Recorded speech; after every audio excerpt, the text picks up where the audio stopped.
Bienvenidos a otra emisión de Debate y Propuesta, este programa que hacemos junto a Ariel, Kika, Luciana, Osvaldo, Martín, que hacemos con mucho esfuerzo, que está cumpliendo un año desde su primer programa, de la primera emisión, y quería felicitar a este equipo por mantenerse siempre activo, siempre buscando otra fuente, siempre buscando la manera de hacer notas que sean interesantes para los espectadores, para ustedes. Se cumplen 6 meses del principio del gobierno de Alberto Fernández. Para algunos le parecerá mucho, tal vez sea por la cuarentena, esta que lleva más de 100 días. Para otros tal vez lleve 70 años Alberto Fernández siendo presidente. Pero bueno, son puntos de vista. La última semana, en la ciudad de Colón, hemos visto dos clases de protesta. Por un lado, aquella gente que tenía un gimnasio o una actividad deportiva que se vio perjudicada al cambiar de fase, pasar de la fase 5 a la fase 4. Pero por otro lado vimos otra clase de protesta, que es una caravana apoyando a la empresa Vicentín. Y ahí llegamos al tema del día de hoy en Debate y Propuesta, Vicentín. Vamos a hablar con Javier Raman, que es abogado de concursos y quiebras de la ciudad de La Plata. Vamos a hablar también con Adrián Fernández, que es un damnificado, amigo de este programa, con un damnificado con su empresa familiar. Y también vamos a tener, obviamente, la tertulia de Ricardo y Osvaldo, y la presencia de Ramón Ayala, secretario de la UATRE, que nos va a dar su perspectiva desde el punto de vista del trabajador. Por ahí, para ir cerrando esta editorial mínima, quiero hacer alusión a que por ahí hace casi 100 años en la Argentina creíamos que éramos el granero del mundo. Tal vez algunos siguen soñando con ese destino, como si fuera la única salida al éxito que tenemos como país. Somos un país con riquezas naturales, pero eso no quiere decir que seamos ricos. Tal vez nuestro mayor capital sean las personas, los trabajadores, de diferentes ramas. Ojalá sepamos valorar de ese trabajo y también hacer un poco de justicia, porque no puede dar lo mismo, como diría el tango de Discépolo, ser derecho que traidor. Así que lo dejamos con estas cifras que por ahí dan vueltas. Un año de debate y propuesta, sobre todo, 18.000 millones de pesos en deuda, 6 meses de Alberto Fernández, 100 días de cuarentena. Ya vemos las notas, no se vayan, ya regresamos con debate y propuesta.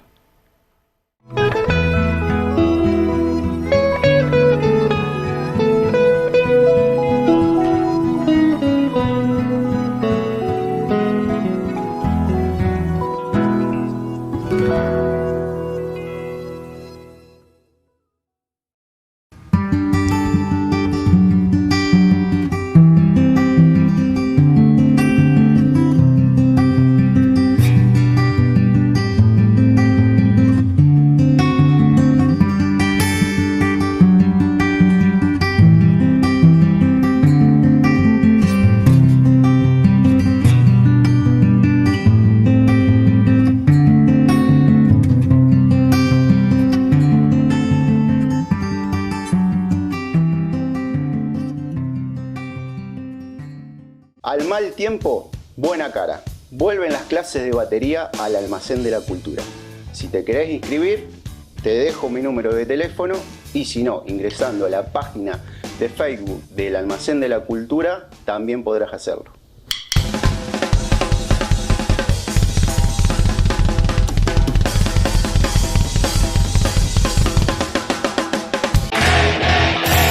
Tractor Service de Néstor Iasi. Venta de tractores nuevos y usados. Repuestos de todas las marcas. Tractor Service. Ruta 8, kilómetro 278.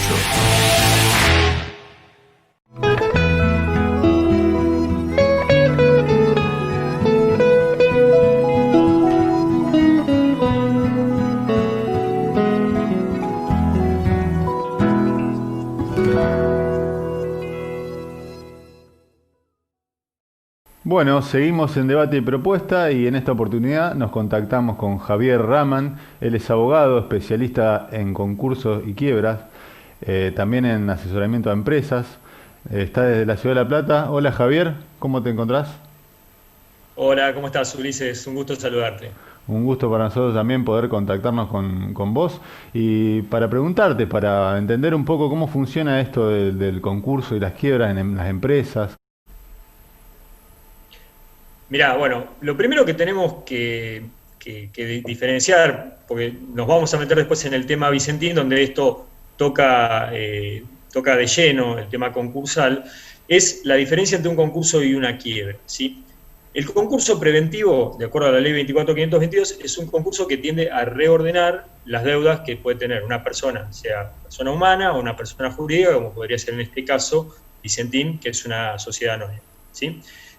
La quiebra tiene como característica que es para liquidar bienes y pagarle a los acreedores en la medida que alcancen los bienes de esta sociedad quebrada, ¿sí? En el caso de Vicentín, es una empresa, es un concurso preventivo, ¿sí? Su concurso preventivo se presentó en el mes de febrero, se abrió en los primeros días del mes de marzo en un juzgado civil y comercial de la segunda nominación de Reconquista, provincia de Santa Fe, que es donde tiene domicilio la sociedad, que está en Avellaneda, que es una localidad cercana a Reconquista. Se ha armado un gran revuelo con el tema Vicentín, porque por primera vez, podemos decir, en la historia argentina, se ha dado una intervención presidencial en una sociedad concursada, ¿sí? Para que se pueda entender qué es esto, digamos, la intervención presidencial que se hizo a través de un DNU, de un decreto de necesidad de urgencia, que es el 522 del 2020, lo que prepara es el terreno para una expropiación. Pero, y acá me voy a meter un poco, sin hablar de las cuestiones políticas, las cuestiones técnicas, que lo que dice este decreto es que va a intervenir a una sociedad, ¿sí? Para expropiarla. ¿Por qué? La expropiación va a ir con una ley del Congreso, así es como prevé la ley 21499, que es la ley de expropiaciones, que necesita una declaración de utilidad pública, un pago previo, ¿sí? Y obviamente con eso se hace la transferencia compulsiva al Estado de la sociedad. En realidad, acá tenemos que hacer una disquisición, porque se habla de expropiar la sociedad, y la sociedad es una persona jurídica, pero las personas no pueden ser expropiadas, sino que lo que se expropian son bienes, ¿sí? O sea, los bienes que componen a la sociedad. Lo cual nos va a llevar a determinados problemas cuando querramos, o cuando el gobierno y el Congreso Nacional quieran avanzar en esto. ¿Por qué? Porque en realidad vos no expropiás a la persona, que es inexpropiable, sino tenés que expropiar el paquete accionario de los accionistas, que es a quien va a haber que pagarles, en definitiva. Por eso es que la situación es compleja, porque además el decreto, al disponer una intervención, ¿qué es lo que hace? Es remover a los administradores de Vicentín, con una serie de argumentos que están en el decreto, que dice preservar el patrimonio, preservar las fuentes de trabajo, y se habla de un concepto que parecería como mediático, ¿no? Porque desde lo jurídico no tiene asidero, que es el de la soberanía alimentaria. Ajá. Y este tema de la soberanía alimentaria puede ser confuso en relación a entender si amerita o no una expropiación. Acá yo quiero hacer una diferenciación, que es una diferenciación en si hay o no conductas delictuales por parte de los administradores de Vicentín o no.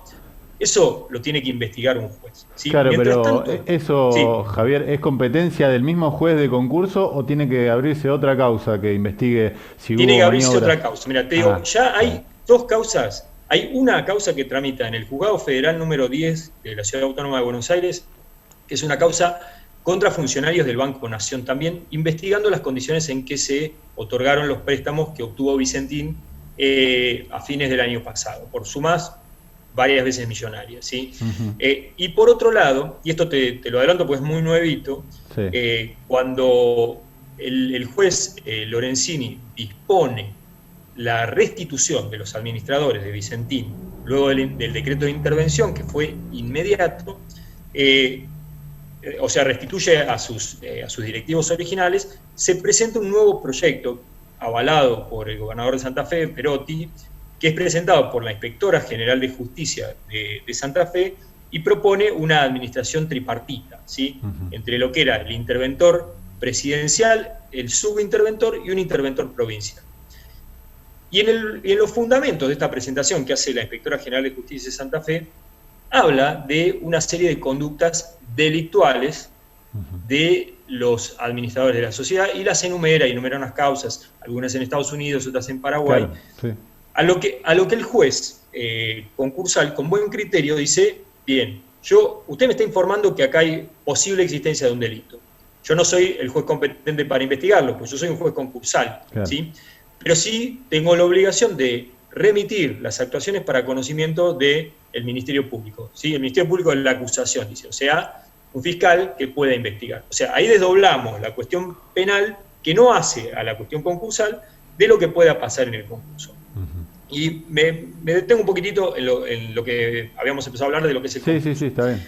El concurso tiende a, dijimos, reorganizar pasivos. Pero hoy, cuando uno de los fundamentos del decreto de intervención describe el pasivo total por el cual se presentó Vicentín en concurso, que es algo así como 99.635 millones de pesos. Es algo así como 1.850 millones de dólares al momento de presentación, y denuncian 2.638 acreedores.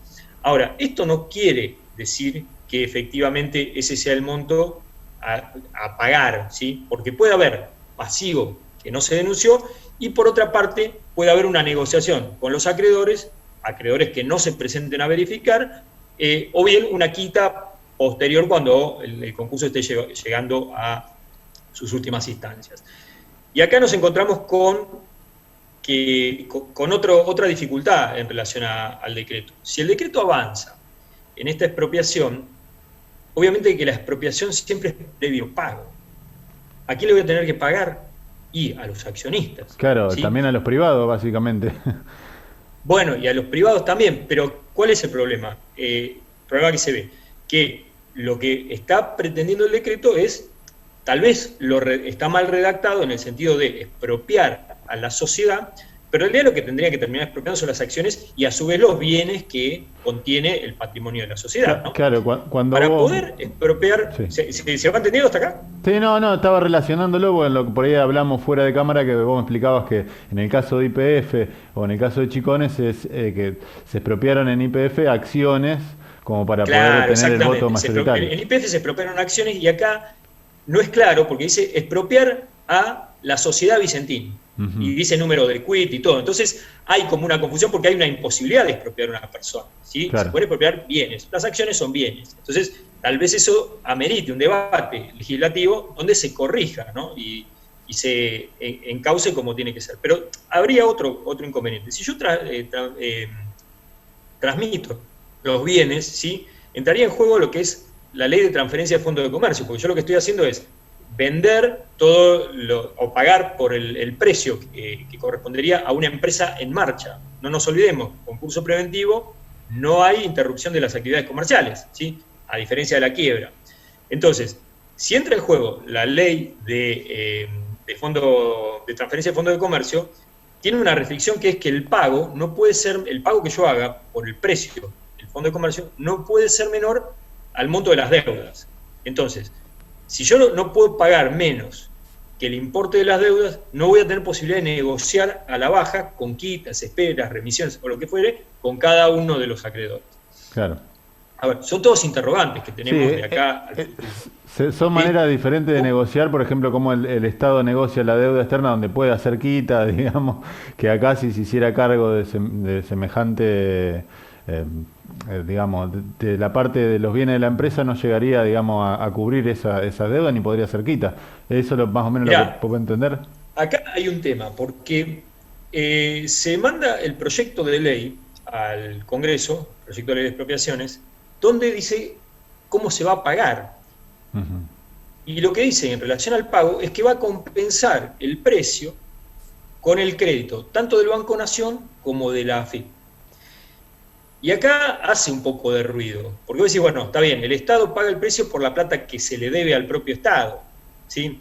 Claro. Lo cual dejaría afuera ver cómo se le paga a los restantes acreedores, en los cuales hay un montón de pequeños productores agropecuarios, Y por otra parte, también nos genera el inconveniente de que yo estoy asumiendo una deuda que es de la sociedad, pero en realidad yo al que le tengo que pagar la expropiación es al accionista al que le saqué su parte de la empresa. ¿Se entiende esto? Sí, Pero los accionistas no son solamente el directorio.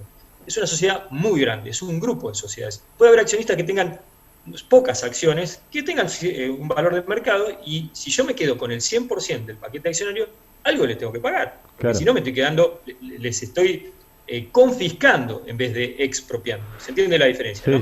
La expropiación necesita utilidad pública, una declaración de utilidad pública y pago. ¿Sí?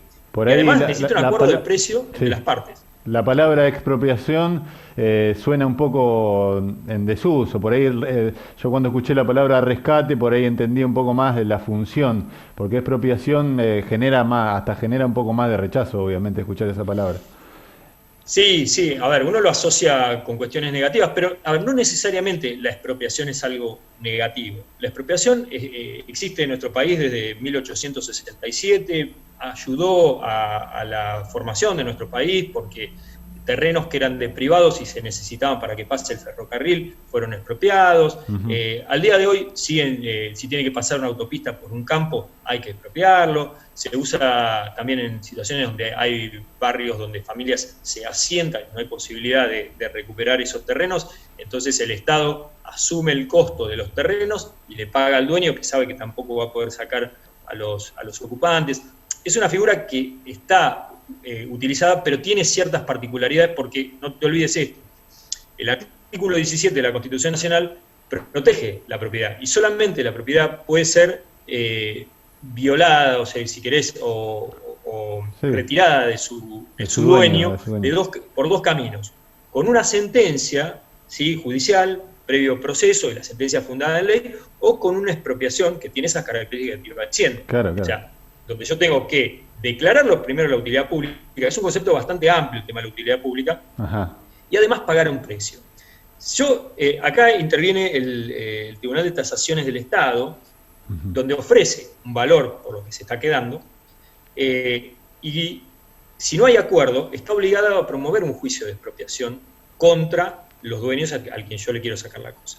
Pero acá tenemos otras restricciones, que es que tenga un concurso de por medio. Entonces, yo lo que quiero proteger a través de este decreto y esta ley de expropiaciones, ya tengo un funcionario público, que es el juez del concurso, que de alguna manera está protegiendo los intereses tanto de acreedores como de trabajadores, y además hay un síndico, en este caso es una sindicatura plural, que son funcionarios del concurso, que se sortean una vez que ingresa el concurso en el juzgado, que ayudan a ordenar los pasivos. O sea, se presentan pedidos verificatorios de crédito ante el síndico. En este caso te hago una pequeña postilla, porque hay un dato muy interesante, que se creó por primera vez un sistema de verificaciones a distancia, un poco a raíz de lo que es la pandemia y de la imposibilidad de desplazarse, y el tema de ahorros de papel, de ahorros de combustible. Se habilitó una plataforma que es www.concursovicentin.com.ar, donde se permiten las verificaciones a distancia, que es un dato sumamente interesante y que creo que va a cambiar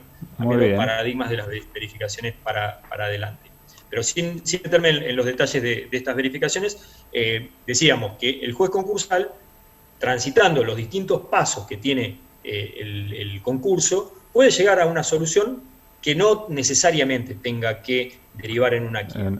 Yo creo que el decreto presidencial de alguna manera se anticipa y confunde los conceptos, porque habla de falencia cuando no hay falencia todavía, y puede que no la haya nunca. Puede que la empresa, negociando con los 2.638 acreedores, básicamente tiene que lograr conformidades, una doble mayoría de personas y de capital.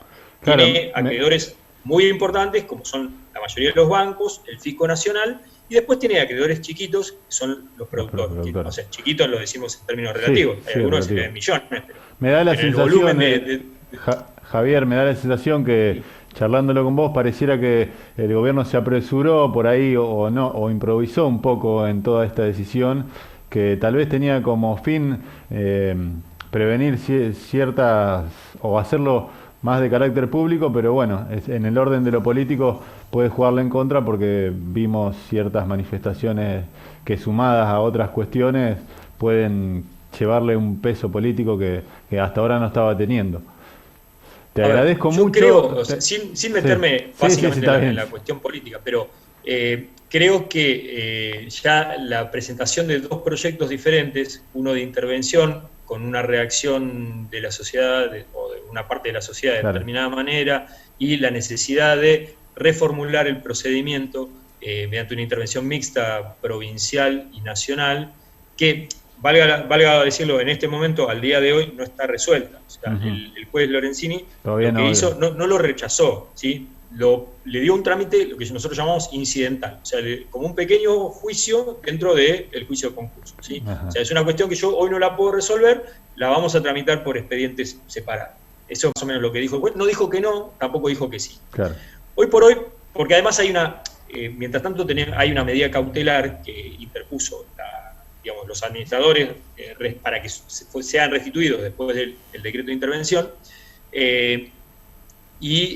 al ser restituidos les dieron un plazo de 60 días para mantenerse en sus cargos. Entonces creo que el mismo juez va a respetar esos plazos para que no se corra a la administración, por lo menos para ver cómo están trabajando. Sí designó, y esto vale decirlo también, a quien había sido designado como interventor por el presidente, lo corrió a un rol de veedor, Claro, ¿sí? Para que controle también, sin intervención en la administración. Pero no nos olvidemos esto. En el marco de un concurso, los administradores no pierden la administración. Es un procedimiento de administración controlada, pero yo no pierdo la empresa. Por eso es que generó tanto ruido. Pues yo le estoy sacando supongamos que sean las acciones y no la empresa y que se pueda corregir esta cuestión, yo le estoy sacando a privados, ¿sí?, su patrimonio para administrarlo, por la razón que fuere, de índole político o no. Entonces, es muy grave desde el punto de vista del derecho constitucional, a ver hasta dónde esto genera incluso miedo en otro tipo de sociedades, porque los fundamentos del decreto por ahí se aplican diría hoy, en tiempos de pandemia, al 55%, 60% de las empresas que están funcionando. Riesgos laborales, riesgo de no pago de tributos, desabastecimiento, todo eso tiene que ver también con la situación que se está viviendo. ¿Sí? ¿Hasta ahí estamos bien? Perfecto, Javier. Viste que el tiempo también es medio tirano en televisión. Sí, yo intento apurarme, me cuesta porque es mucha información. Sí, es mucha información y el tema también es bastante complejo. Sí, sin duda. Me queda pensar en ver cómo siguen evolucionando tanto la causa por el concurso como la causa penal, que seguramente se abra para saber qué pasó, qué llevó a esta empresa tan exitosa a entrar a un concurso de acreedores. Sin duda que te aclaro una cosita, digamos, lo que se va a investigar no es la actuación post-concursal, ¿sí? No es lo que hagan durante el concurso, porque durante el concurso van a estar controlados, ¿sí? Tal vez ver si no hubo algún tipo de insolvencia fraudulenta. Igual, no nos olvidemos una cosa. Los actos revocables, por conocimiento de la cesación de pago, funcionarían en caso de quiebre. O sea, en el marco de un concurso, si el concurso sigue los carriles normales y se logra un acuerdo de pago con los acreedores, tal vez todas las denuncias caigan en saco roto, ¿sí? Tal vez no se siga adelante porque, en definitiva, lo que importó es que la empresa siguió trabajando. Claro, que pudo retomar sus actividades y solucionar el problema. Exacto. Y así todo, te tiro un datito más, si fracasaran las negociaciones con los acreedores, todavía hay un procedimiento más que se llama cram-down o salvataje, que es el del artículo 48 de la ley de concursos, donde puede venir un privado incluso a comprar la empresa funcionando o hasta una cooperativa de trabajadores a hacerlo, cosa que ha pasado mucho en nuestro país. Todavía había pasos previos. Yo comparto en esto de que tal vez la decisión pudo haber sonado apresurada, sobre todo con un concurso recién iniciado. ¿Sí? Es importante, hoy por hoy no tenemos ni siquiera certeza de quiénes son los acreedores, porque hoy está transitando el proceso verificatorio, donde todos los acreedores tienen que venir a decir, mirá, a mí Vicentín me debe tanto, y tienen que probar el monto, la causa del crédito y si tienen o no privilegio. Pensá que 2.638 personas tienen que pasar por ese tamiz hasta el 25 de agosto. ¿Sí? Bueno, te agradezco muchísimo, Javier, porque nos has echado luz con todos tus conocimientos. Martín Sheridan, que nos contactó con vos, también nos tiró la información de que dentro de poco va a hacer una conferencia junto a otros profesionales sobre este tema. Sí, correcto. Y bueno, muchísimas gracias. Saludos a La Plata. Bueno, gracias a vos, Ulises, gracias a Martín por la invitación y bueno, si más adelante quieren volver a conversar sobre cómo va avanzando esto, cuenten conmigo. Muchísimas gracias a vos y bueno, saludos fuerte a La Plata, que allá viven mis hermanos y todo, así que espero que anden bien. Bueno, gracias a ustedes también. Bueno, y ustedes no se vayan, que ya regresamos con más debate y propuesta.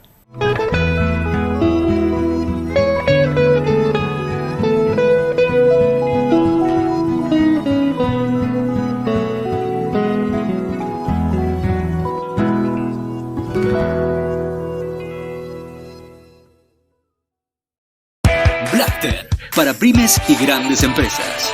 Planificamos y desarrollamos redes cableadas, inalámbricas y mixtas para negocios, oficinas o empresas.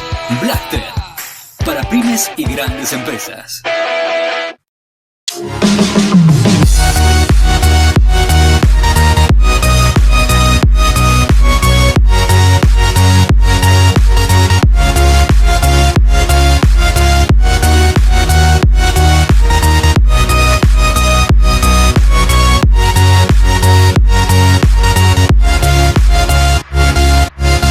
Informa la Municipalidad de Colón. Actividades suspendidas. El Departamento Ejecutivo Municipal tomó la decisión de volver a fase 4 respecto de las actividades permitidas, tanto por la aparición de un caso positivo de COVID-19 en nuestra ciudad, como por el contexto nacional y especialmente provincial que registra un importante crecimiento de la cantidad de contagios. Las actividades que quedan suspendidas son bares y restaurantes, gimnasios, espacios deportivos con instalaciones cerradas, actividades religiosas, actividades sociales y familiares de hasta 10 personas, actividades recreativas y deportivas al aire libre como caminar, trotar y ciclismo, actividades culturales, bibliotecas y clubes, cualquier espacio público o privado que implique la concurrencia de personas. En principio, estas medidas se adoptan por un mínimo de 15 días. Seamos solidarios, nos cuidamos entre todos. Municipalidad de Colón.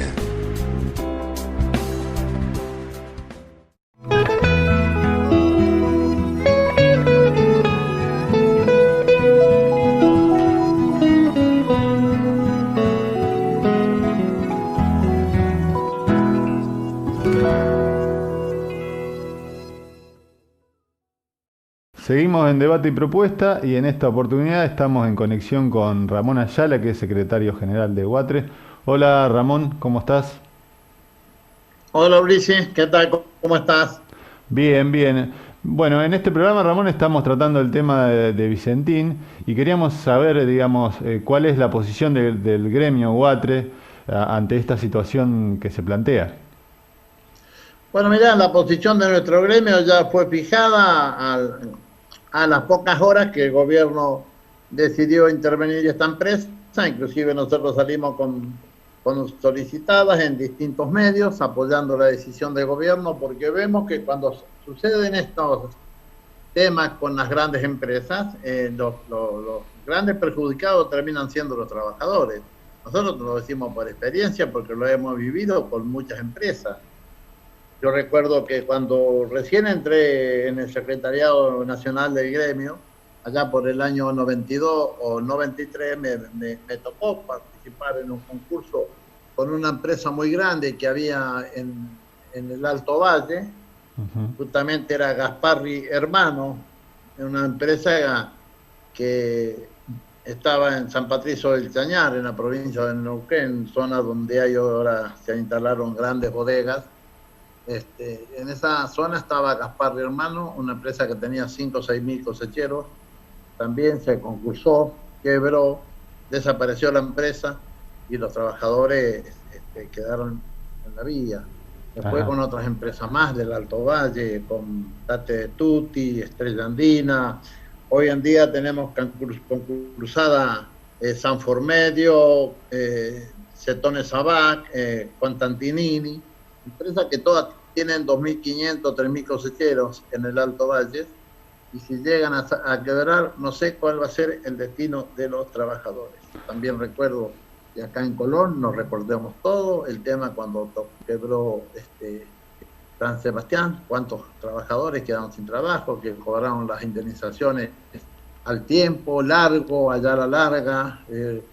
recuerdo en el año 2002, cuando Bertone había entrado en convocatoria, que terminaba dándole pollos a la gente para que vendiera por la calle y con eso poder cobrar. Recuerdo también que en un momento los trabajadores de San Sebastián vendían jamones por la calle porque un juez laboral de Pergamino le secuestró los jamones a la empresa y se los dio a los trabajadores para que los vendieran. Y con todo ese tipo de experiencia que hemos vivido, no tenemos más nosotros que apoyar la decisión del gobierno, la decisión que ha tomado con el tema Vicentín, porque nosotros debemos peligrar fuertemente la fuente de trabajo. Y a veces lamento yo que muchos medios, que son los que deben dar la información a la gente de lo que está viviendo, de lo que se está viviendo en las empresas, no escuchan la voz de los trabajadores, porque el sindicato de aceiteros ya ha salido a dar su voz al respecto. Yo escuché un delegado de la empresa de apellido Verón, Monzón en Crónica TV, haciendo una nota donde decía que la empresa le adeudaba sueldo desde abril. Entonces, yo lamento que los grandes gremios, porque también no son también los formadores de opinión ante la población. ¿Qué pensás, Ramón? No informen tampoco, no escuchen la voz de los trabajadores. Claro, por eso. Yo no creo que en ese banderazo que se hizo hayan estado los 2.600 productores que fueron perjudicados. Ni tampoco creo que en Capital Federal tenga tantos trabajadores como es Vicentín, por el banderazo que hicieron ahí alrededor del obelisco. No creo que haya sido trabajadores de Vicentín.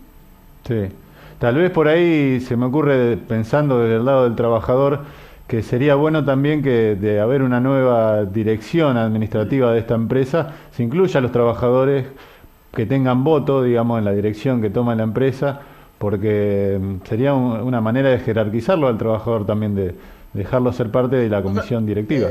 Vos sabés que yo no tengo ninguna duda de eso. Inclusive conozco yo a Gabriel Delgado, la persona que el gobierno designó como interventor. La conozco, es una persona muy comprometida con la gestión, es un hombre muy inteligente, muy capaz, y creo que va a llevar a la empresa a buen puerto, y lo va a hacer con el concurso también de los trabajadores. Yo he hablado con él cuando se lo designó, tuve la suerte de poder hablar con él, y sin lugar a dudas, creo que va a ser una gran gestión mientras dure el proceso concursivo. Bueno, Ramón, veremos cómo se sigue desarrollando el tema, porque si se abre esta causa que lleva el juez Lorenzini, si se abren otras causas penales para investigar por ahí cómo se llegó a esta empresa tan exitosa a un concurso de acreedores. Yo creo que hay que averiguar a fondo, porque vos fíjate que el sector agropecuario el año pasado, en la gestión anterior, quiero decir, en la gestión del anterior gobierno, de la cual también nosotros formamos parte, tuvo grandes beneficios, baja de retenciones, baja de impuestos, vía libre para liquidar, principalmente a los exportadores, para liquidar sin límite y sin límite de tiempo. Y vos fíjate que no quebró ni Dreyfus, ni Cargill, ni ACA, ni Agricultores Federados. Llama mucho la atención la situación de esta empresa, de una cerealera del tamaño de esta, que haya entrado en esta situación. Yo creo que hay que averiguar a fondo, inclusive hay que averiguar a fondo todos los créditos que el gobierno le dio, el gobierno anterior le dio en el mes de noviembre, cuando se estaba yendo. Claro, sí, sin el concurso ni la participación del gobierno entrante. Llama poderosamente la atención. Entonces yo creo que hay que hacer una averiguación a fondo, sin lugar a dudas. Bueno, Ramón, por ahí las dos últimas preguntas. Yo quería preguntarte que ya pasó el primer semestre del gobierno de la coalición del Frente de Todos. Por ahí, ¿cómo viste el desempeño? Y vos mencionabas que hubo unas protestas que por ahí, más digamos, apoyar a Vicentín, eran contra el gobierno, básicamente, se daba la sensación. ¿Cómo ves que el desempeño de Alberto Fernández y esta coalición de gobierno? Mira, creo que le ha tocado lidiar con toda esta situación de esta pandemia que tiene azotando no solo a la Argentina, sino también a todo el mundo, pero vemos a través de todos los medios y seguimos diariamente que las medidas que ha tomado el gobierno han sido correctas, más allá de que varias empresas o negocios hayan sido perjudicados, pero el presidente bien lo dijo, de la muerte no se vuelve. De Argentina, de la caída que tenga económica por esta pandemia se puede salir, va a salir, de donde no se sale es de la muerte. Y si miramos los índices de los países, tanto de Europa, vos fíjate, el Reino Unido, Italia, España, Francia, tienen un promedio, de acuerdo a los infectados, tienen un promedio de un 10 o un 15% de muertos. Los informes mundiales dicen que hay casi un 5,5, un 6% de muertos. Y la Argentina está apenas por encima del 2%.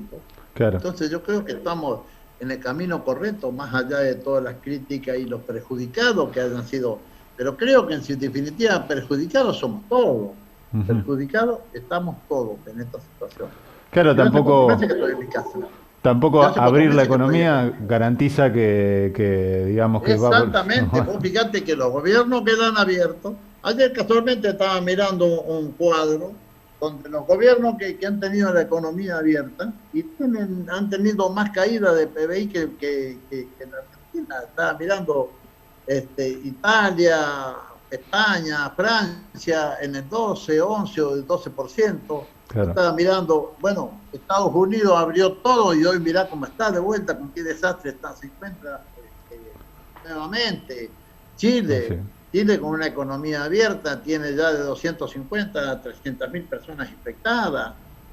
Brasil, claro, ya cerca de 1,5 millones.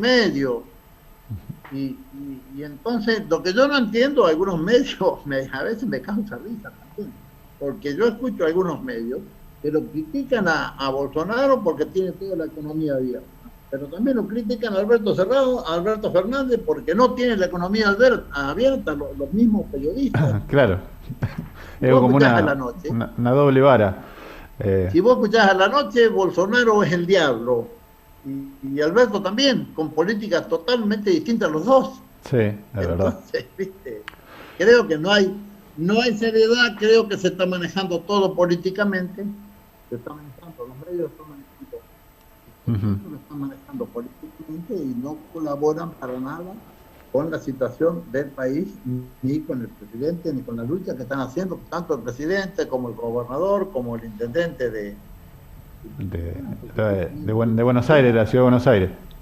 De la ciudad de Buenos Aires, porque en el AMBA justamente es donde sucede el 95% de los casos. Claro. Y acá en distintas localidades, vos fíjate, acá nomás en Carrera, un pueblito de 2.000 habitantes, ya estamos con casi 60 casos. Es tremendo. Sí. Es tremendo. Ramón. Y acá, gracias a Dios, acá venimos zafando. El intendente porque el intendente de Colón se ha manejado muy bien. Ajá. Y ha tomado la rienda, y cuando hubo que abrir, abrió, y ante estos días que se generó un poco de problemas, cerró enseguida, y me parece muy bien. Está bien. Bueno, es importante que se pueda valorar ese esfuerzo, digamos, que también hacemos todos los colonenses como para... y la pero cabeza claro que sí, y hay que valorarlo, porque todos los colonenses lo hacemos, más allá que estamos a 300 kilómetros del AMBA, estamos a la par de cualquier infectado. Bueno, Ramón, te voy a hacer la última pregunta, que por ahí me voy a permitir decir una frase peronista o de Perón, digamos, que decía que los hombres son buenos, pero si se los vigila, son mejores.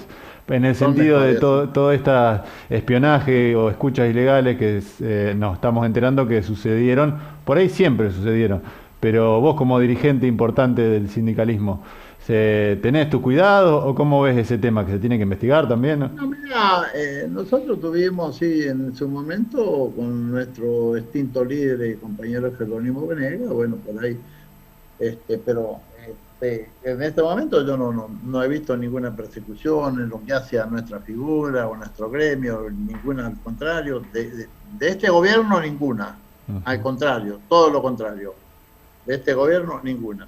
Y bueno, yo creo que todo ese tema hay que averiguarlo, porque son prácticas que tenemos que erradicarlas si queremos superar y dejar atrás la grieta, y la grieta se deja atrás eliminando, creo, estas viejas prácticas que no ayudan para nada.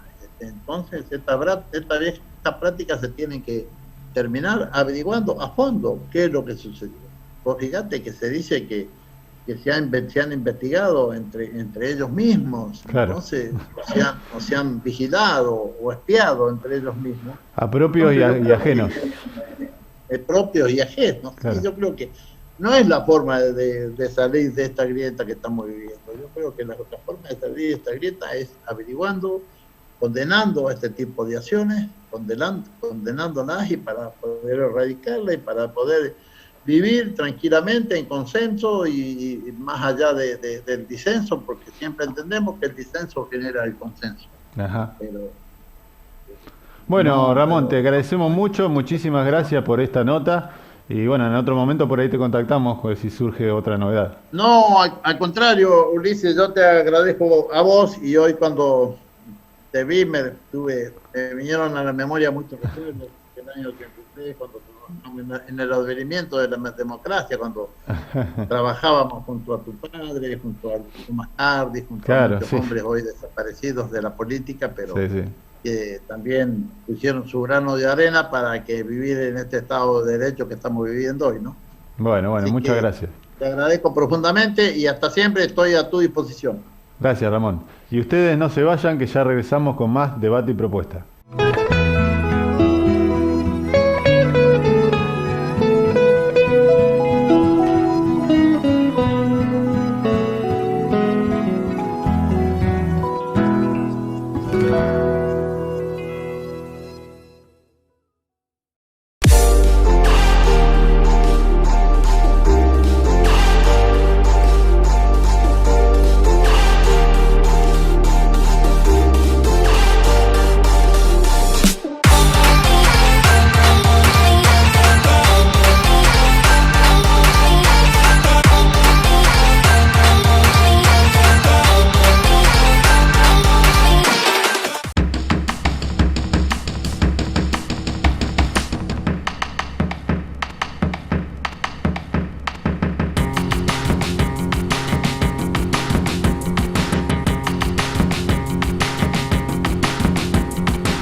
Seguimos en debate y propuesta, y en esta oportunidad estamos conectados con un amigo de la casa, alguien que lo tiene mucho afecto, por lo menos yo, Adrián Fernández. Hola Adrián, ¿cómo estás?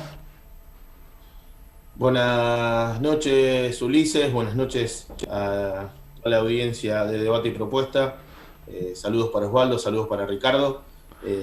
Bueno, te agradezco la comunicación.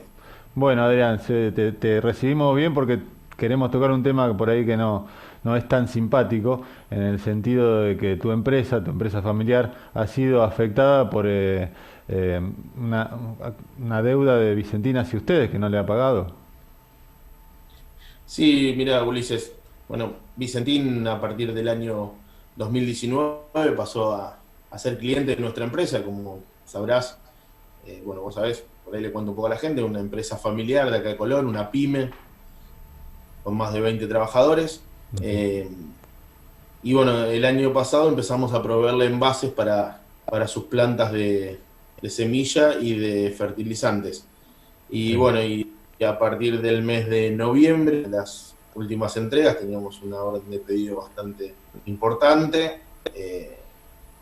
Hicimos una de las entregas parciales pasó el tiempo que tenían que corresponder para que nos emitieran los pagos, se fue dilatando, bueno, tomamos la decisión de no seguir entregándole y bueno, y nos quedaron ahí una factura sin poder cobrar. Por ahí, dentro de lo que es la quiebra de Vicentín o el concurso de acreedores de Vicentín, es por ahí algo muy chico, pero para nosotros fue importante porque hizo que tuviéramos que tomar algunos préstamos para pagar los sueldos de diciembre y los aguinaldos. Esos préstamos en este momento todavía los estamos pagando, y además, conociendo cómo estaba el año pasado, con la anterior política económica, los intereses, fue un golpe bastante duro porque bueno, nos repercutió en no poder recibir ese dinero, el cual teníamos que pagarle a nuestro proveedor, pagarle a nuestros empleados, tuvimos que tomar un crédito, así que bueno, no es solo lo que nos adeudó, sino el impacto que nos generó en el costo financiero, casi el doble de lo que nos debía, para poder pagar a nuestro proveedor y a nuestros empleados. Por suerte, hoy por hoy estamos trabajando bien, más allá de bueno, lo lógico que está afectando esta pandemia, y podemos hacerle frente a este tipo de compromisos. Pero bueno, fueron momentos de incertidumbre porque por ahí, como te decía, para el monto que se habla, nuestra deuda era muy pequeña, pero Claro. para nosotros era importante. Claro, además nada hacía sospechar que iban a dejar de pagarles porque era una empresa grande. ¿No? Uno no sospecharía que una empresa así le va a dejar de pagar los servicios, los productos. Y sí, en ese momento nosotros tomábamos la orden de compra, entregábamos sin tener ninguna sospecha ni riesgo que podíamos correr de que no nos pagara Vicentín, una empresa de más de 90 años y que nunca había tenido este tipo de actitudes en el mercado. Pero bueno, esto puede pasar, nos ha sucedido con otras empresas más chicas, por supuesto con montos mucho menores, pero bueno, esto hace que afecte. Por ahí muchos, ahora se está hablando, pero no se ve cómo afectó a muchas pymes y a muchos productores pequeños del interior de las distintas provincias, como Santa Fe, como Córdoba, todos aquellos que eran proveedores, que no solo dejaron de pagarle, sino que también dejaron de comprarle. Por ahí gente que había preparado, como nosotros, que teníamos órdenes de compra, que todavía tendríamos que estar fabricándole mercadería para Vicentín. Así que bueno, por ahí es complejo poder explicar cómo es el proceso Y que se lleva adelante. Ahora está en un concurso preventivo, claro, hace unos 15 según días. tu experiencia, Tuvimos que enviar todas las facturas, tuvimos que verificar la deuda, facturas, remitos, Claro. al síndico para que verifique que realmente se había entregado la mercadería, cuál era el valor. Así que bueno, eso fue todo un trabajo desde la parte jurídica de la empresa y de la parte contable. Ajá. Y bueno, y ahora estamos a la espera que los tiempos judiciales no son los tiempos de la economía. Están hablando de que para febrero del año 2021 va a haber alguna resolución de pagarse. Entonces, por ahí creo que estuvo más o menos acertado la decisión de las autoridades nacionales de por lo menos ver y tratar de ver cómo iba la quiebra de Vicentín. Claro, esa era mi pregunta siguiente. Según tu postura, ¿cómo ves estas medidas que se han tomado? ¿Cuál sería lo ideal, según tu experiencia, que se pueda hacer en este caso? Mira, yo te cuento mi experiencia. Yo creo que una expresión por parte del Estado hoy en este momento no sería lo más conveniente porque en el medio, y creo que no está preparado el Estado hoy en el medio de una crisis sanitaria como para hacerse cargo. Yo creo que sí una intervención para cuidar el patrimonio, que con ese patrimonio, o poniéndola nuevamente a funcionar, deberíamos cobrar todos aquellos acreedores. Entonces yo creo que hoy por hoy hay un síndico que está verificando deudas, pero la administración la tienen las mismas personas que llevaron a esta crisis de esta empresa. Entonces, por ahí dejarle seguir administrando la empresa a aquellos que produjeron la crisis por malas decisiones o tomadas en un sentido para perjudicar a la empresa, no creo que deberían estar a cargo. Entonces, eso yo creo que fue una decisión acertada, lo de tratar de intervenir y ver y verificar cómo sigue funcionando la empresa. Ahora, yo creo que la expropiación debería ser una última medida, pero si se podría arreglar inyectando capitales nuevos y accionistas nuevos a una empresa que creo que debería funcionar y ser de capitales nacionales. Perfecto. Lo que sí, por ahí te puedo contar la experiencia en otras empresas que nos ha tocado participar de un concurso preventivo o de una quiebra. Muchos estados provinciales han salido al rescate de esas empresas, ingenios azucareros en el norte, empresas mineras, donde los estados provinciales salieron al rescate, se hicieron cargo de algunas deudas y tomaron parte de las acciones de algunas empresas. Claro. Entonces yo te cuento lo que he vivido, y donde muchos proveedores de esa forma, los estados provinciales nos pagaron y nos siguieron comprando para que la empresa siga funcionando. Para que siga, el siga Estado la empresa hizo, claro, como hicieron como empresas mixtas, donde parte de las acciones pasaron a las provincias y las provincias fueron accionistas. El ANSES tiene acciones de muchas empresas, también lo podría hacer. Claro. Lo que te quiero decir es que se puede hacer de esa manera. Hay una empresa, ahora no recuerdo, que hace motores para embarcaciones, o sea, para grandes barcos en Mendoza, donde el Banco Nación se quedó con acciones porque la empresa no podía pagar los créditos. Claro, está bien. No recuerdo ahora bien el nombre, justamente lo estaba... Bueno, pero son alternativas que se pueden hacer evitando la expropiación, que ya según es una medida extrema. Sí, lo que pasa es que yo creo, es mi punto de vista, yo creo que tanto el presidente de la Cámara de Diputados, la presidenta del Senado, los distintos bloques, ellos tienen la facultad, porque bueno, una expropiación se hace por ley y será las cámaras de diputados y senadores o el Congreso de la Nación quien decida eso. Pero yo creo que tiene que ser una medida de última, cuando ya no hay más posibilidades que el Estado expropie. Porque hay una expropiación, creo que quienes son de la empresa, no sé cómo quedaríamos legalmente ante esa. Bueno, Adrián, se está cortando la comunicación. Cuando se expropie la empresa. Entonces, no hay en detalle cómo sería la expropiación, claro. No sé si vamos a poder cobrar. Claro está. Bueno, Adrián, te quiero agradecer mucho por esta comunicación. Ojalá que se pueda resolver esta situación para el bien de tu empresa, de la empresa familiar, y estamos en contacto.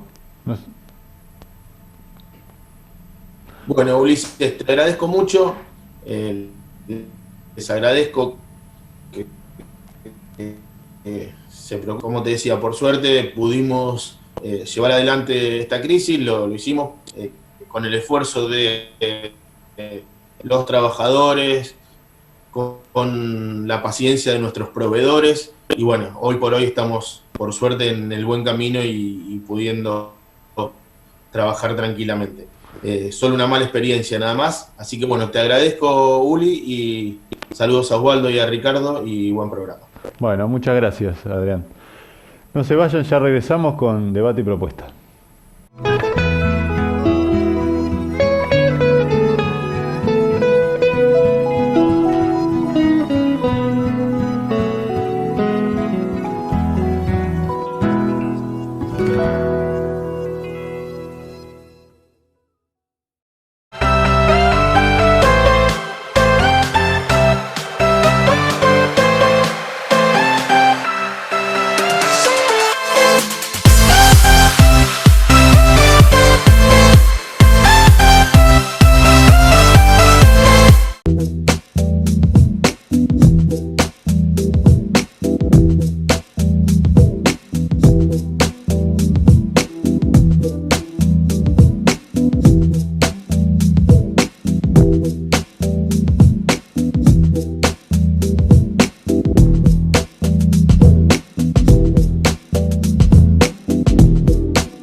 Muy bien, y seguimos en debate y propuesta, y como ya es costumbre, la participación de Ricardo Figueira, a quien le doy la bienvenida. ¿Qué tal? Buenas noches, un placer y un tema sumamente interesante el de hoy, ¿no? Muy interesante. Hemos tenido la participación, por un lado, de Javier Raman, que desde su lugar como abogado hizo aportes estrictamente ligados a lo constitucional, a lo que se debe hacer.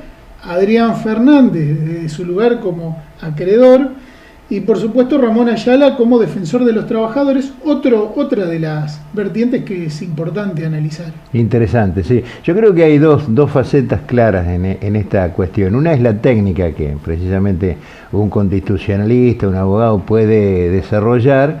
Ahora, después hay una parte que es política, digamos, cuál es la vinculación política del caso, y la ha tenido con el gobierno anterior de Mauricio Macri, particularmente con el crédito, y la tiene hoy con la intervención que ha tomado entonces el Estado Nacional. Yo de la primera parte, por supuesto, no puedo aportar mucho porque es una cuestión técnica, es para especialistas, e incluso los especialistas seguramente dirán hay media biblioteca para un lado y media para otro, y después en todo caso verá cómo se resuelve.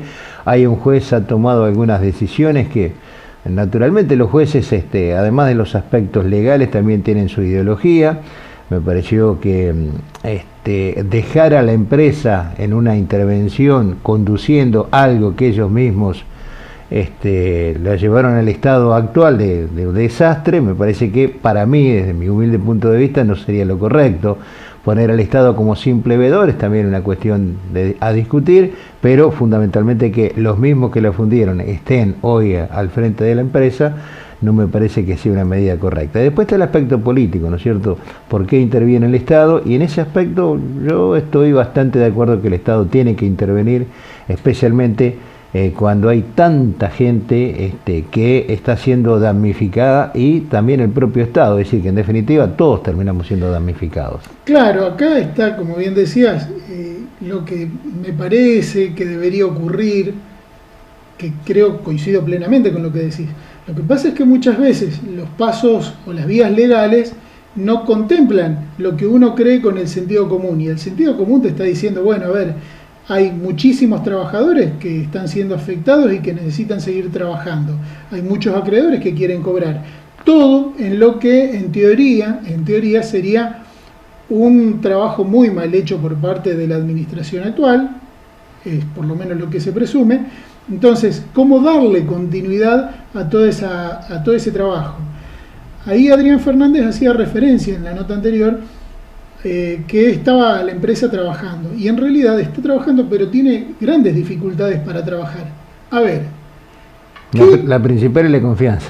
Exactamente, ahí arranca el problema, porque los corredores, incluso un caso local de un corredor local que salió con sus propios fondos, con sus propios capitales, a cubrir a quienes les compró cereal, lo cual eso a esta corredora le juega muy a favor en cuanto a la confianza que genera hacia quienes le compran, pero en general quienes trabajan en forma directa se encuentran con que no pueden confiar en una planta como Vicentín. Entonces me da la sensación de que el grado de operación que tiene la empresa hoy es muy baja, los trabajadores están cobrando poco y mal, los acreedores poco y mal también, y la intervención parecía ser una salida. Acá me parece interesante destacar los antecedentes que tenemos, que si bien hay diferencias técnicas específicas, tienen algunas similitudes. Las dos experiencias cercanas datan del año 2012, no hace mucho, el gobierno de Cristina Fernández, primero con YPF, Repsol, que lo que hace es, no estando en concurso, se queda con el 50%, el 49%. Sí. El 51% quedó en manos de los de Repsol quedó. Y el otro caso que es de Chicone, que sí era una empresa quebrada. Lo que pasa es que en el caso de Chicone, parte de la compra se hizo con las deudas propias que tenía Chicone con AFIP, por ejemplo. Acá en este caso también sería una opción, en el caso de Vicentín, con la brutal deuda que tiene Vicentín hacia el Banco Nación. Ahora, en este juego de lo constitucional, lo legal y en contrapartida lo político, hay un montón de gente en el medio. un montón de gente, y ojalá que se resuelva poco, porque me parece que, por un lado, los tiempos de la política son demasiado largos y la confianza de lo judicial, los tiempos de lo judicial y la confianza en lo judicial no son las mejores. A ver, creo que el argentino promedio tiene un concepto de cómo funciona la justicia, no sé si es correcto o equivocado, pero si quedara totalmente en manos de la justicia, es como que no es muy bueno premonitoriamente. Sí. El aspecto técnico, insisto, a mí me supera, estaba prestando atención. Yo quiero hablar del aspecto político de la intervención.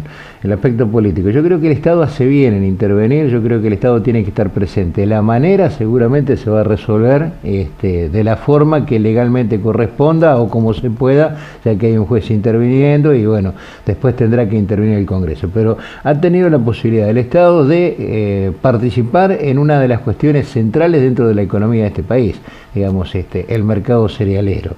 Segundo, se trata de una empresa importante, una de las más importantes o la más importante en ese área de la República Argentina, que en caso de dejarla librada al azar, muy probablemente sea absorbida por una multinacional y se produciría una concentración del mercado. Tercero, la Argentina podría intervenir en algo que es muy importante, que es el mercado del dólar, es decir, los pocos dólares que entran al país entran precisamente por esos sectores. Entonces, de alguna forma, ese sector te maneja, te condiciona el precio del dólar con la venta o no la venta. Cuando no hay dólares no venden, esperan que levante y después venden. Es decir, estar el Estado allí presente podría contribuir a eso, podría contribuir al precio y fundamentalmente también en la ayuda de todos los que hoy no están cobrando.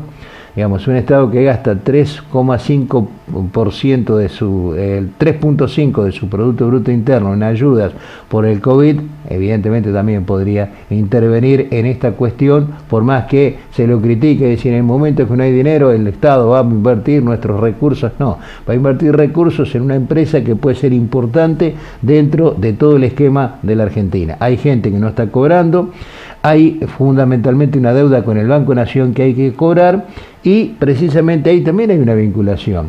¿Cómo puede ser política con el gobierno anterior? ¿Cómo puede ser que una empresa brillante con 90 años de vida, que tuvo un 2018 espectacular, cae abruptamente en 2019 cuando precisamente a Mauricio Macri le va muy mal en el gobierno y termina perdiendo la posibilidad de la reelección? ¿Y cómo puede ser que en esos momentos precisamente reciba un crédito muy importante por parte del Estado Nacional a través de una de su banco más importante? No estamos discutiendo que la empresa reciba créditos, queda claro, los créditos para las empresas son las funciones de los bancos y más los bancos del Estado, me parece correcto que la ayuden. Si no estamos discutiendo aquí la deuda que esta empresa deja y el momento en el que se le otorgan los créditos. Yo creo que el Estado tiene todo el deber y la obligación de participar. Igualmente, cuando esto llegue al Congreso va a ser muy complejo, va a ser muy difícil. No creo tanto por la cuestión que busca el Estado de intervenir, sino fundamentalmente porque discutir esto en el Senado es lo que no quiere precisamente el gobierno anterior, porque sabe que seguramente se va a discutir la vinculación de el gobierno de Mauricio Macri con Vicentín. Pero si también Vicentín fue el principal aportante de campaña en las elecciones de medio término. Por eso. Claro, y es todo política.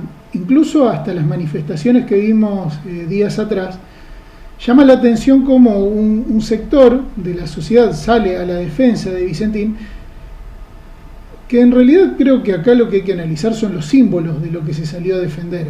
Porque tenés por un lado un sector de la sociedad, esta bendita grieta, que salió a defender la producción del campo, la bandera de la producción del campo y en contra de la voracidad del Estado. Y que después se le agrega en otros adjetivos un Estado que termina siendo comunista, expropiador y todo lo demás.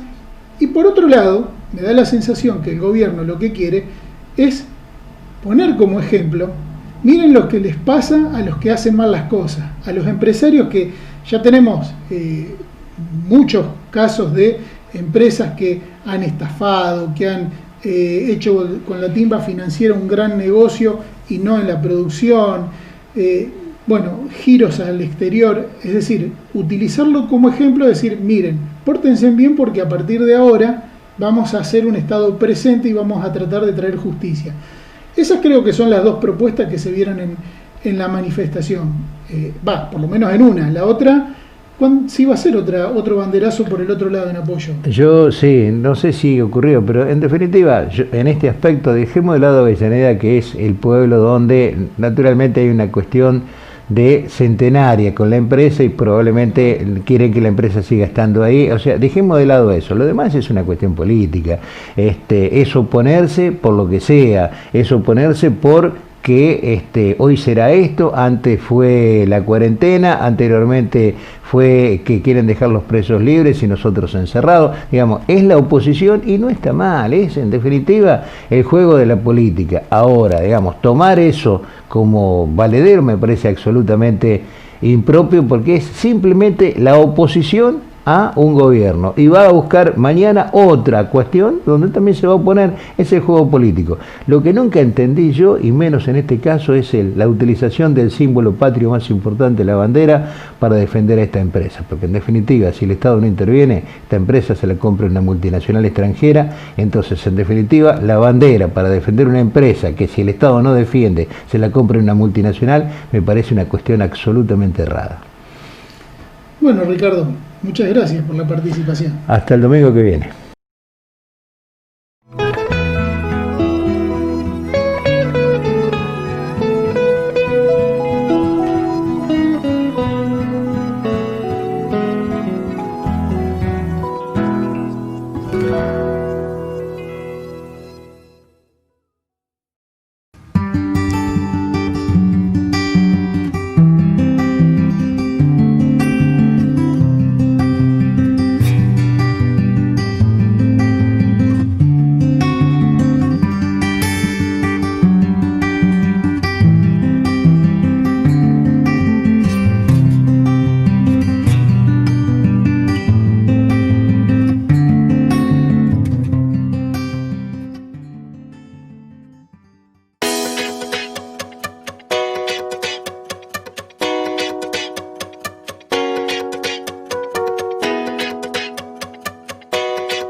Gracias a las medidas de aislamiento, prevención y el compromiso de los argentinos y las argentinas, alcanzamos la fase 4 en gran parte del país.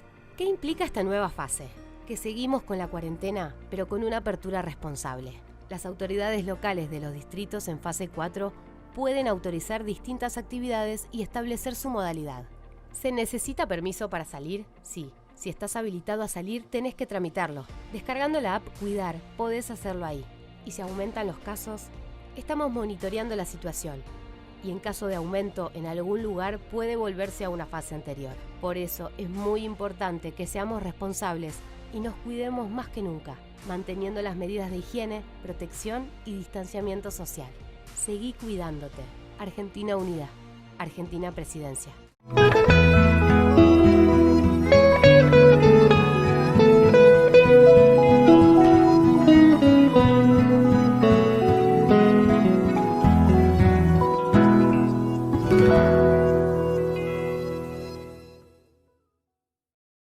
Y bueno, ya estamos en la parte final de debate y propuesta, como siempre el cierre artístico, y en esta oportunidad nos contactamos desde Peguajó, está Nicolás Peñalosa. Hola Nicolás, ¿cómo te va? Hola, ¿cómo andan chicos? ¿Bien? ¿Cómo andan todos por ahí? Bien, bien, acá estamos, un poco de fresco también. ¿Cómo está la cosa por allá en Peguajó? Y por acá está bastante lindo, está bastante frío también. Justo me habían encontrado en un cumpleaños y bueno, me vine para acá para hacer la charla con ustedes.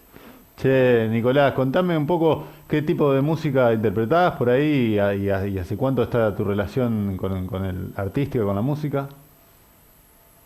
Y yo hace unos cuantos años, arranqué a los 11 años, arranqué en un grupo llamado El Gitano y Grupo Cielo, de la ciudad de 9 de Julio, arranqué como percusionista, después pasé por varios grupos en varias etapas. Grupo Malibú, que por ahí lo han conocido mucho, un grupo muy conocido en la zona. Y bueno, después entré hace unos 3 años como voz líder de los embajadores de la cumbia. Ajá. Che, y ahora con estos tiempos de cuarentena, contame qué es lo que más extraña de tocar en vivo, qué es lo que más extraña para el músico. Y se extraña mucho lo que es la parte de los sábados, cuando tenés que salir de gira, ¿viste? Se extraña todo eso, pero a su vez también se extraña un poco lo que es la parte económica, porque afecta mucho también todo esto. Lo que es la cuarentena afectó, yo creo que más allá del mercado de nosotros, de lo que es hacer bailes, estas cosas, creo que ha afectado mucho como además rubro, digamos, ¿no? Claro, sí, sí. Che, y ahí en la parte de Pehuajó y en Carlos Casares, ¿en qué fase están de la cuarentena? ¿Cómo viene la cosa? Y acá en Pehuajó están en fase 5, porque no hay casos acá. Bueno. El intendente de acá está haciendo un muy buen trabajo, así que está haciendo las cosas muy bien, la gente colabora bastante con eso. Está Y bien. lo que es Casares, porque yo en la semana estoy en Casares con mi trabajo particular, que trabajo en un taller mecánico, ¿viste? Sí. Vos sabés que allá en Casares también están en fase 5, recién han empezado a abrir algunos bares, gimnasios, algunos, ¿viste? Salen a correr la gente. Claro, Pero acá, también acá en Colón nos duró una semana la fase 5 porque se detectó un caso Claro. y volvimos para atrás.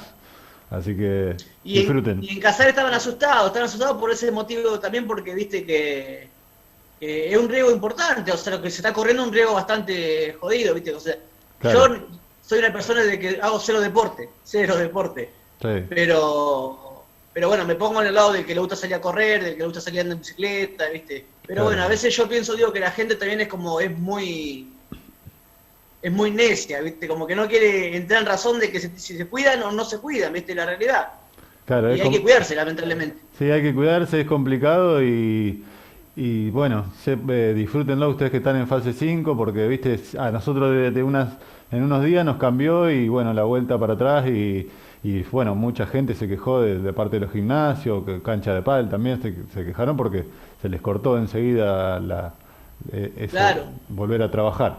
Che, bueno, Nicolás, ¿y qué nos vas a regalar esta noche para acá al público? Y voy a de ver si le Colón? puedo regalar le voy a regalar un tema propio que se llama Mi Primer Amor.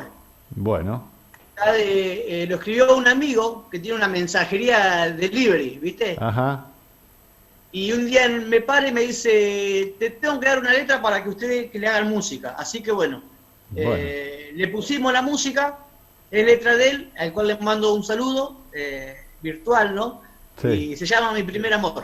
Bueno, Nicolás, te mando un abrazo grande y déjame que me despida del público y ya arrancás con el tema Mi Primer Amor. Dale, genial. Antes que nada, antes Sí, de sí. despedirme, quiero agradecerle a Osvaldo por la invitación, a vos, Ulises, por la buena onda también, así que para toda la gente linda de Colón, así que les mando un saludo enorme, espero verlos pronto cuando pase todo esto. Ojalá que te podamos tener por acá por estos pagos y acá Osvaldo te manda saludos atrás de cámara. Y bueno, a ustedes, gente, nos vemos el próximo domingo con debate y propuesta. Quédense a escucharlo a Nicolás. Bueno, esta canción, como dije, se llama Mi Primer Amor, y va dedicado para toda la gente de Colón y para todos los oyentes. Ahí va. Mi primer amor. Ahí va.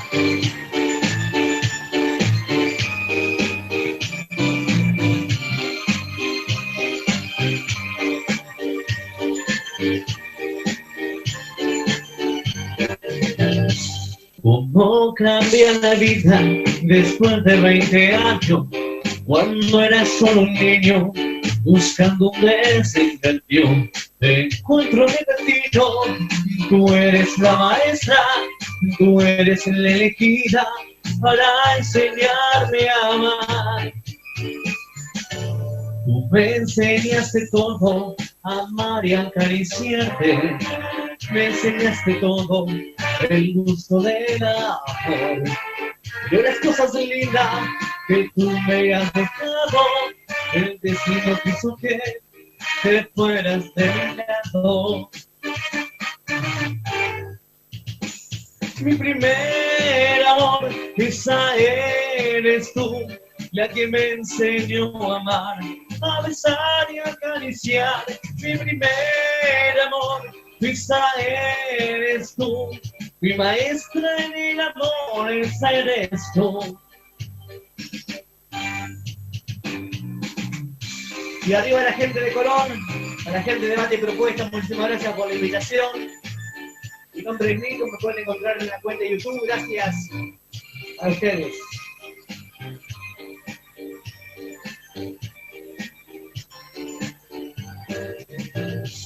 ¿Cómo cambia la vida después de 20 años?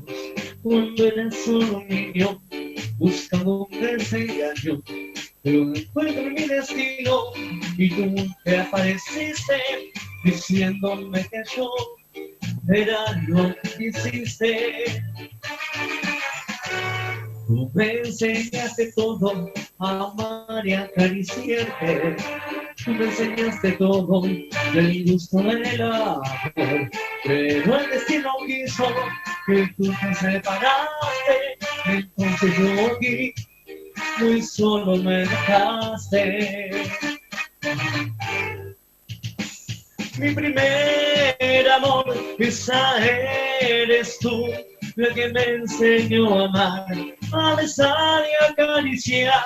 Mi primer amor, esa eres tú, mi maestra en el amor, esa eres tú.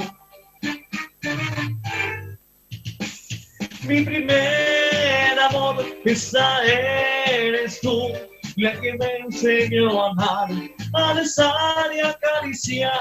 Mi primer amor, esa eres tú, mi maestra en el amor, esa eres tú. ¡Ah!